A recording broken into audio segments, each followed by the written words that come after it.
Именно столько лет татарстанской столице.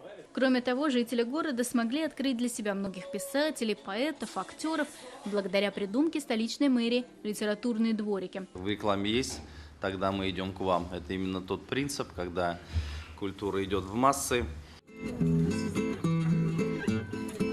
Изгиб гитары сжатый, ты обнимаешь нежно. Струна осколком эха пронзит тугую высь. Из звезд идею уже оценили Константин Хабенский, Сергей Безруков, а также Евгений Евтушенко. Его имя носит одна из планет Солнечной системы, а что он живая легенда, подтверждено общественным орденом. Один из ключевых шестидесятников появился под аплодисменты, знак уважения.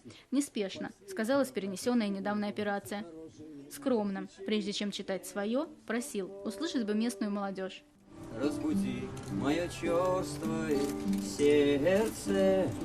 Прославленный поэт рассказал, что всегда завидовал бардам, потому что человек с инструментом не одинок. А самым страшным, что бывает в жизни, назвал религиозные войны.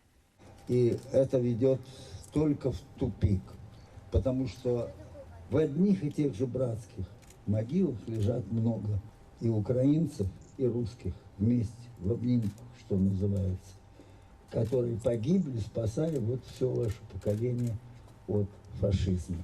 А плохих наций вообще не бывает, поделился Евгений Евтушенко впечатлением от 96 стран, в которых побывал. Лишь после мастер перешел к поэзии.